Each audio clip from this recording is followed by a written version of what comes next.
Hi everybody, today I'm here with Louise Haigh. We have known each other, we've just been discussing 14 years. And it's interesting because every time I connect with Louise, there's always a change about to take place, either for me or for her. And this is a change for both of us joining together in this journey.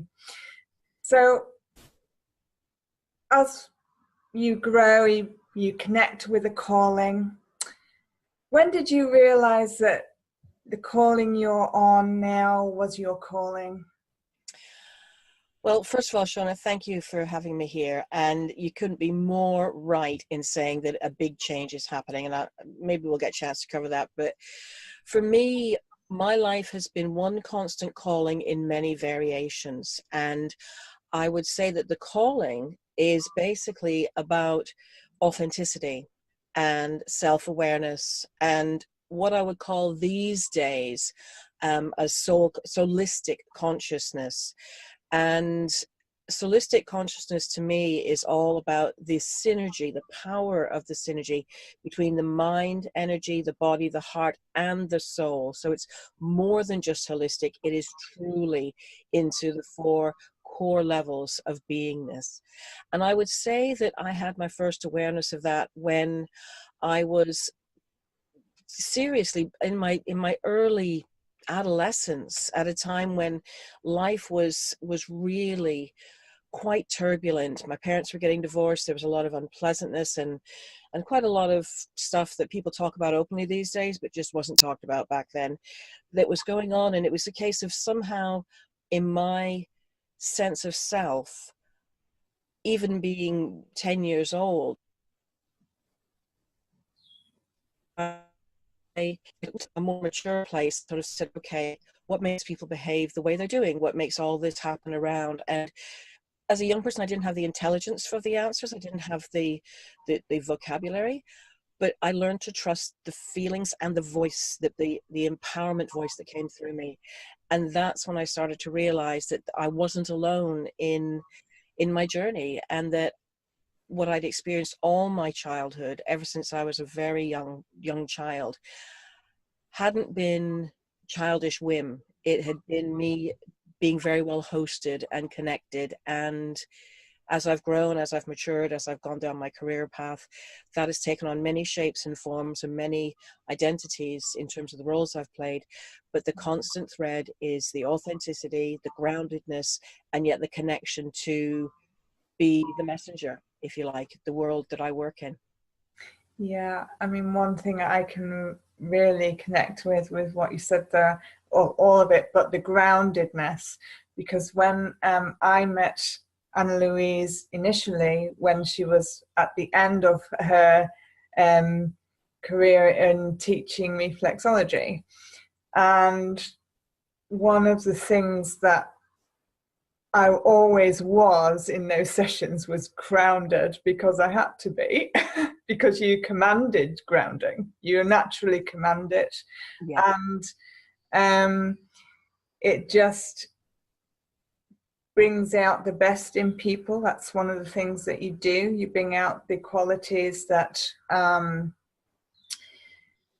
just are hiding because people are so busy out there and not focused on where they need to be. And the way that you command grounding, it just immediately like whoop, right down to the floor and the roots of the earth, and Yeah, there, and people are there with you. yeah, that's true. And teaching reflexology, what could be more grounded than working on the feet? And the thing is, I kind of work on my balloon principle, or my kite principle, whichever you want to think of it.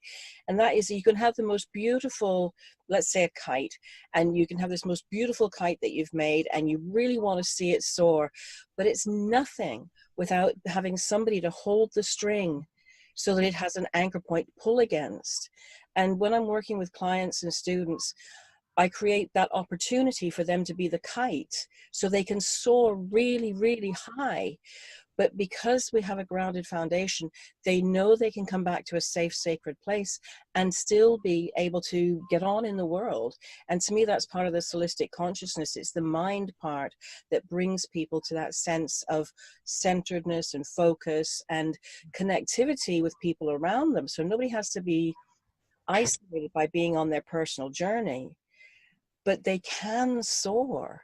They can be up there being just playing in the ether, and yet they know they've got an attachment to what they need to be doing when they get back home, type thing. So I do like to instill that in all the work I do, because that then enables people to be the master of their own moments and how far they fly.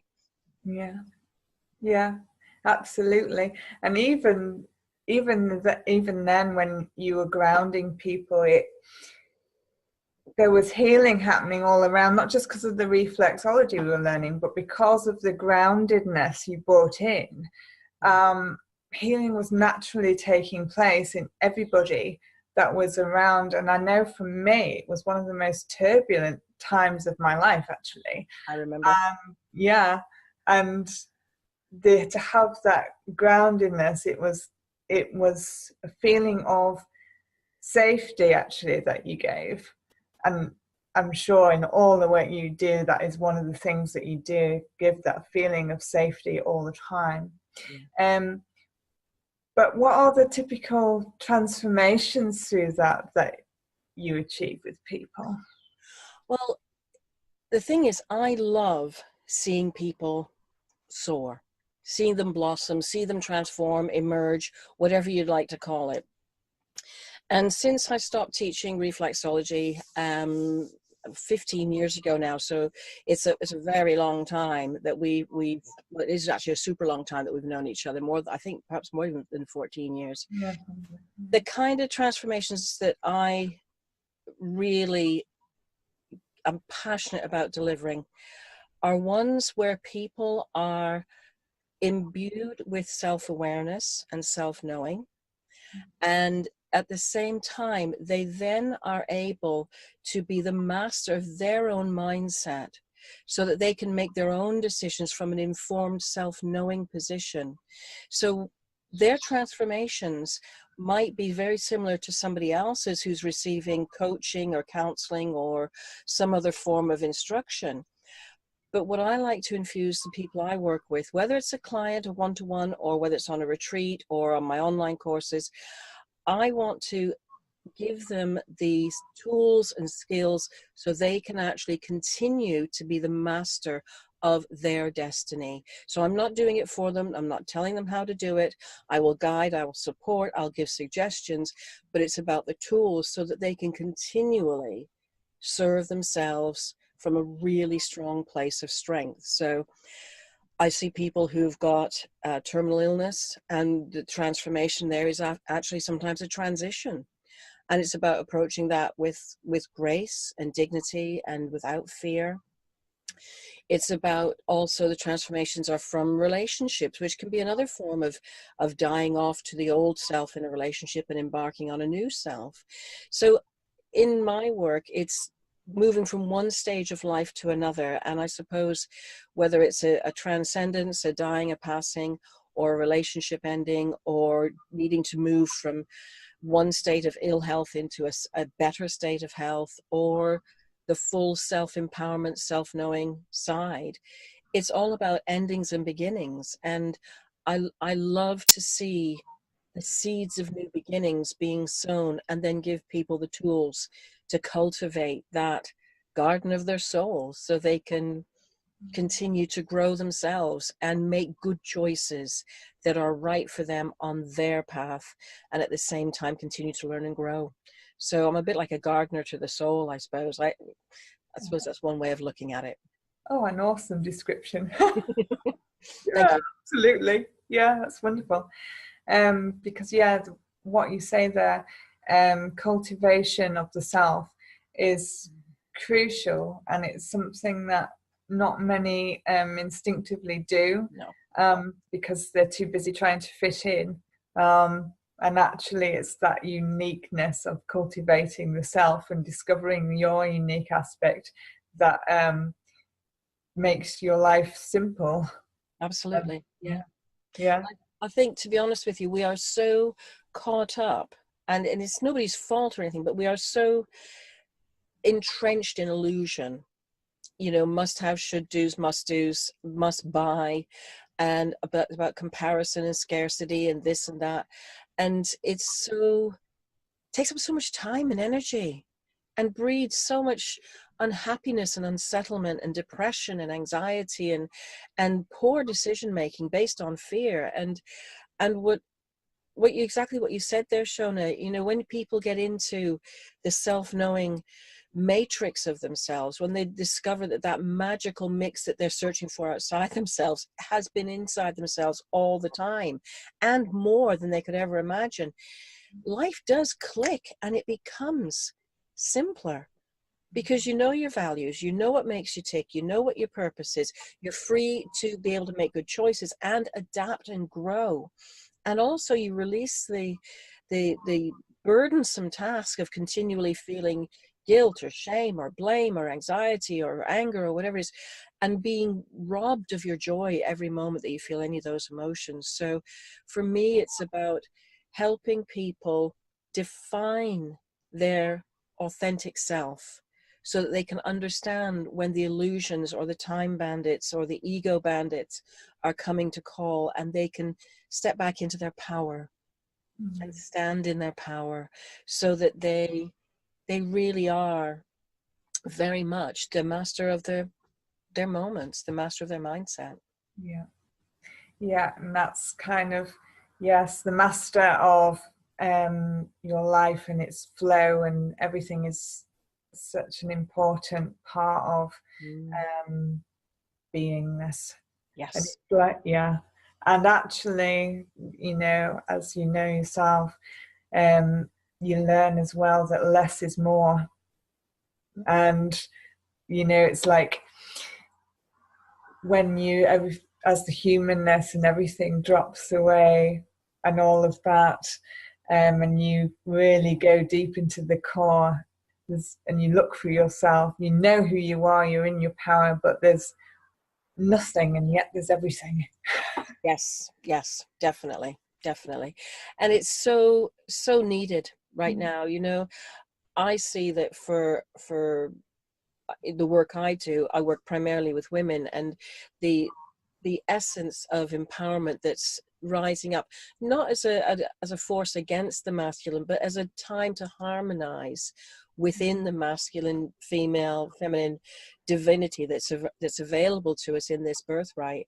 I see that, you know, women are in a place that they've never been in before, not in our living memory, where they can actually discover their own voice, and at the same time honor their vulnerabilities, and their strength sometimes is in the vulnerability and being able to say, look, I do need help, but I'm very capable in this part. And it's just very much a case of helping people hear that voice from within. And that's, again, the work I do is about self-knowing, self-honoring. One of the things I find, particularly working with women, is that they, when we try and make some shifts, when the tools are given to make some shifts, the first thing they say is, well, oh, I don't want to be selfish. And that's a really big program we've got running. And that part of consciousness is so limiting. It is so debilitating, and it's a power game within yourself, I feel. So I like to flip that, and instead of calling it being selfish, I call standing in your power and being able to speak your truth with kindness and compassion is called self-honoring. And when you honor yourself, it means that you're honoring the people around you as well, but you're giving your voice in a way that is compassionate, it's kind, it's loving, it's good for everybody. And by being able to speak your truth, you are in fact doing other people a good turn, because you're actually giving them the opportunity to figure out how resourceful they are, or to learn that they don't need to rely on you, or they can actually take the example of being self-honoring as well. And when we all do that, then we are all going to work for one collective good, which is joy, happiness, and freedom. So you know, it's a bit of a pebble in a pond kind of thing. It's a bit of a, I'll be the pebble, let's see where the ripples go. And I just love casting pebbles in amongst the people I work with and seeing them ripple, because it's going to get there one day. Everybody's going to be in this beautiful ripple of just higher consciousness, which will take us further. And what we're doing here and your whole summit is all about, yes, of course, raising that consciousness, but also about being the pebble throwers, if you like, I guess, giving everybody a pebble and saying, right, let's see how many ripples, let's see how many ripples you can cast with this.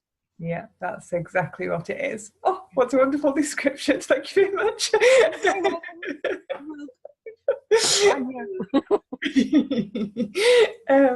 Yeah, you know, I was just, you know, thinking about how every time we connect, we're always on a transition.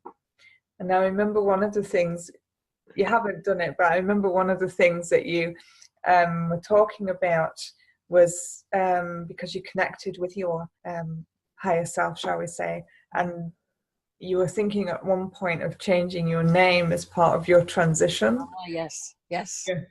Yeah. So let's now talk about all your little transformations and where you're going with those. Right. Okay. So, yeah, thanks for bringing that up. That's a bit of a one, really. It goes back to that turbulent time in my childhood, when I don't know, maybe I just thought every kid did this, that they just didn't like their name and they tried to give themselves another name, and I did that. And having a double-barreled first name was always just the perfect target for ridicule and attention, and it was. But the name I gave myself was Chris, and it was Kris. And I scribbled it on my pencil case, and I was starting to weave it in at school, and my friends would call me Chris and all this stuff. And I was really feeling like I was standing in my power. I'd stepped out of all the rubbish that was going on with the Louise person, and I was actually feeling really comfortable and in my total true self. And I was rocking it. I was absolutely rocking it. And then my mum kind of saw this, and it was just an unpleasant day when that happened. And that kind of shut that down right there. So it's like, okay, there's part of me that just got completely dishonored, basically, and sabotaged. And it wasn't until about 12 years later, I was on a very intensive light body awakening course, a 2-year program. And our last meditation was all about meeting your past life self. And I saw myself from the rear view, standing in white in an Egyptian setting. And it was as though I was quite high up on a temple. And it was very much the case of sort of a prophet, priestess kind of thing going on. And the name I was given was Chrysaea. And that just felt really right to me. And then when I thought back over my childhood memory, I thought, my goodness, there was the Chris again. And when I came to write my first book, The Soul Whisperer, I was very much writing it with that energy running through me, the deep wisdom, ancestral or ancient energy running through me. And one of the things I wanted to honor with that is because it really fitted with the book. And that is a surname that's gone out of my family's history now, and that is of Messenger. So the name I was undertaking was Chrysaea Messenger. And I have never formally put it out there. I did put it on my co-title of my book. I did actually have a Native American naming ceremony in California when I was studying with a really eminent teacher out there some years ago, about 8-10 years ago. And that really brought her to life in me, really anchored her, grounded her. And whenever I am writing now and I set into my meditative space, because I do a lot of meditation, I teach meditation, and I teach people to teach meditation, that is really an energy I feel enveloping me. And so that is something, it's like having your best friend who really knows you well and you don't have to say anything to each other. It is so comforting and at the same time full of wisdom and those nudges when I need it most. So yes, that was the name I was going to, that's where it came from. Not a lot of people know that, but now you guys do. But yeah, that's I do toy with the idea every now and again of changing it formally, but you never know. You never know. You might see a Crusade Facebook page come up every now and again. Yeah, but it's just nice to have that connection as well, and just to honor it as yeah. Brilliant. It is. It's lovely. It's absolutely lovely. And you know, I really feel blessed with the work I do. And really, certainly it's all focused around, you know, awakening your wow. And to me, your wow is many things. And, you know, it could be a weaver of wisdom, which is your soul, which is, you know, a perfect example. But also it's about wellness, oneness, and wholeness. And that to me is the bigger picture of what I offer, because of my background in therapies as a therapist, and also the spiritual side of who I am and what I do. So to me, your wow is you on your best day ever, standing on that mountaintop. And my job is to show you the path, but your job's to climb it. And that's how I go about things. Fabulous. Yes. So all these wonderful transformations that you create, you know, on a daily basis with all the people that come see. How do you constantly achieve the transformations that you create? Oh, well, every day's different. And that's what I love about it. Absolutely love the fact that every day is different. So in any one day, I may be working with somebody on a one-to-one like this, on a Zoom call or live. So I do quite a lot of mentoring, and I've done that for many, many years since my books came out. But also I use the internet an awful lot to reach a wider audience, again, being that pebble with more ripples. So I've got my online practitioner skills programs. So I train well-being professionals in advanced modalities so they can grow their businesses. So that helps them transform themselves. But at the same time, in gaining those extra skills, they actually then can make better lasting transformations for their clients. So it's a truly win-win situation. And for my audience, that's what I call wisdom seekers, who are people who are on their awakening journey. Then one of the things I love to do is the one-to-one mentoring, and also I'm developing more and more online workshops. But my membership hub, my membership community, is where I love to connect with them and give regular nuggets to help them move forward, know themselves, grow themselves, meditations each month. So that actually brings a sense of community, so they're not alone, so that if they hit a stumbling point along their journey, there's someone to help. And I never had that. It was all a case of, you know, hold on, we're on for the ride, figure it out as you go, trust what's around you, learn to discard what you can't trust. But that was my path. And it served me well. It was really hard, but it was served me well. But along the way, I now see people who can shortcut their drama journey and get so much better into their gold by having the support and guidance that my membership site and the workshops and such I do. So it's really about, for me, it's about taking what's turned out to be 30 years worth of experience in the wellness and personal spiritual development field, harnessing the gold nuggets of that and putting it out in ways that are suitable for the modern audience in a digital age, and women who want to know and grow themselves so that they can actually get on with the life they were born to live.